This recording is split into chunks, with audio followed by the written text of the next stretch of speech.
Hey, what's up everyone? Welcome back to the channel. Today we're going to go over part 2 of the interview with Bill Lang from True Temper Golf. Go over a few more of the questions that I get asked daily. Also, I started messing around with an intro for all my videos. Let me know in the comment section on what you think. I'm going to keep messing with it and making it better and changing videos out and stuff. So without further ado, let's get on with the video. Also, make sure you hit that like and subscribe button so we can keep bringing you more good content. As the core golf community gets older, how is True Temper catering to that?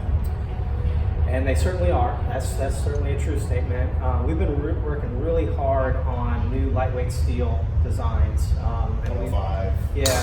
We had a very successful line in the XP a while ago. Now we're getting even into Dynamic Gold branded lightweight shafts. We have a Dynamic Gold 95 that's available through our performance dealers in Japan. We've got a Dynamic Gold 85. Wow. We're working on even going lighter than that right now. Our engineers are seeing how light can they make a steel shaft. And then of course you've got graphite as well. The popularity of graphite irons is increasing every year, and because they're getting better, they can go to lighter weights for that slower swing person. But we also believe that steel is still more stable, still more consistent of a material. We'll never get down in probably the 50 gram steel range, but who knows, one day we might have a 60 gram steel shaft. And then we have our VSS vibration technology that we can stick in these lighter weight shafts to reduce that vibration, which is also a benefit of graphite, and really then say, okay, you got the lightweightness of steel, you've got the flexibility and the higher launch, because most of the lightweight steel should be softer, and now we can reduce that vibration too. So you really do have a choice between steel and graphite in those lighter weight categories for those slower swing speed players. So obviously graphite has gotten a lot better. I think in the last 5 to 8 years is when it's really kind of made leaps and bounds. How big of a gap is there between graphite and steel nowadays, performance-wise? Well, the biggest gap as far as the technical specs of the shafts is the weight still, because graphite, there are irons out there in the 40 gram range. Right now, the lightest, in the US, the lightest steel shafts that really have any kind of placement are high 70s. In Asia, there might be some lighter weight ones, but those really wouldn't work in the North American market. So huge on weight, and just that's why steel wood shafts are now dinosaurs, and they're gone because of that weight difference. And then when it's all about distance and speed on your woods, graphite's going to win every time because of the weight.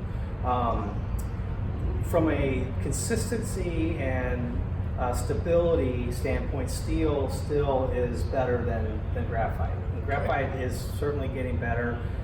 We've got a couple of products, our Catalyst line, for example, are where we broke it out into 2 different kind of models. We have the taper tip heavier weights they're strong shafts, they're stiff shafts, they're for better players that are looking for more mid to tour weighted steel kind of characteristics. And then we've got the parallel version, which goes from 50, 60, 70, 80, which are for that kind of player with launch and flex conditions separated by the weights of them. So graphite certainly has advantage on weight. Steel still has the advantage on kind of that consistency and stability standpoint. So it's you kind of got one versus the other, and you got to kind of take a trade-off. But they're getting closer and closer too. Like I was saying with how light steel's getting to, and then on the reverse side, graphite's getting better too. So those gaps are certainly shortening. Do you think there will ever be a point where graphite shafts become just as good or better than a steel shaft? Well, from a True Temper standpoint, I kind of hope not. No, I got you. And it's tough to say. I mean, I think it's going to require some revolutionary new composite material to come out. There are certainly newer materials that are being used, and they've got functionality that allows those engineers to do things that they weren't able to do, but it's still graphite versus steel, and there's inherent properties of both. So I don't think you'll see one overtake. I don't think you'll see graphite overtake steel as the preferred iron choice. Like steel across the whole realm of golf. But from player categories, like on tour, for example, there's only 1 to 2 graphite players right now. Absolutely. And so I think at that level, that more competitive level, steel has got a long time before it gets replaced. It's there to stay for sure. Yeah, absolutely. And I personally, I don't think I ever see graphite overtaking steel. No. I just think steel is a little bit, you're able to get it a little more consistent, because you can control the materials and the wall thickness and stuff like that. You know what I mean? Yeah. I got 2 more questions and then we'll go ahead and call it. So, do you guys have any plans to make an X7 and a lighter shaft for the guys that swing fast but aren't physically strong? Well, X7 has kind of got a cult following. It's a really special shaft. It's the stiffest shaft in our line, made specifically. I mean, it's actually an older shaft that we made specifically for John Daly and Hank Heaney, if you remember them back in the day, because we did not have something that was like as stiff as the Project X 7.0 at the time. So that's the history of it. It got a resurgence lately as these collegiate players specifically are coming up, very strong, very athletic players, swinging hard, can overpower everything. And X7 went from kind of being dormant to now it's got a resurgence with that group, so its popularity has grown. A lighter weight version of X7 specifically, probably not. It suits its purpose there where it is, but we are looking at, we've got a couple design concepts in-house right now where we are looking for very stable, lower launching, lower spinning, more midweight type shafts. Gotcha. Because the guy that helps me in my shop, he plays the X7 and he hits it a mile, but his main complaint is the X7 is just a little too heavy, especially later in the round. But, I mean, he hits it great. Last question here. Why is it important or not important to get wedge shafts in the same weight, flex, and model as the rest of an iron stem? Yeah, that's, forever Dynamic Gold is a standard wedge shaft. Still is a standard wedge shaft today, but it's 128 grams. But it is it's the stock shaft, and then all the #1 selling wedges out there. It just performs great for that club. As we're seeing iron sets get lighter and lighter, it's a lot of times it doesn't make sense to play 105 gram steel iron shaft and then go to the 128 gram wedge shaft. So we introduced the DG115 last year to kind of bridge that gap. So in our kind of marketing, we're saying if you're playing over 110 or 15 gram steel shaft in your irons, that dynamic mold weighted wedge shaft is probably going to work well for you.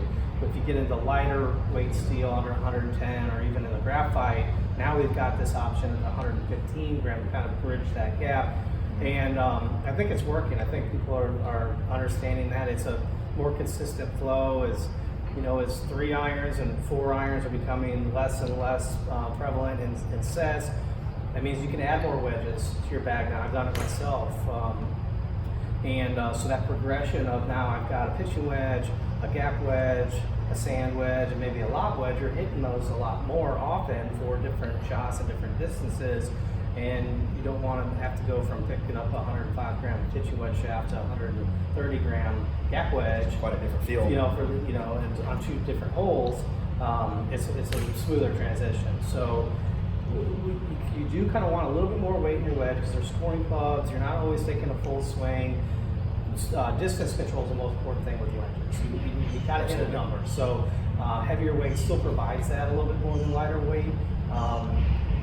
But what's heavy to one person is not necessarily heavy to another one. So 115 grams could be that weight for that guy that prefers the lighter weight iron shaft. So you're getting the same effect versus the guy who's playing a heavier weight iron shaft. That dynamic gold wedge shaft works well for them too. What's your last question? I'm sorry, I know I said that before. Okay. What is your thoughts on matching wedge shafts to the irons, say, versus a player that 3/4 half swings more of a field player, and then you've got the guy that just full out 100% swings his wedges? Well, I would still say the wedges should be heavier. It's kind of like a driver fairway. Gradually yeah, heavier. go 10 gram weight progression between those clubs, shorter clubs, different lofts and things like that. It works. Yeah. With wedges, I think that if if you're getting a set that's maybe like 4 to gap, because no one's doing 3 to pitch anymore. 4 to gap, 5 to gap, those can all be the same.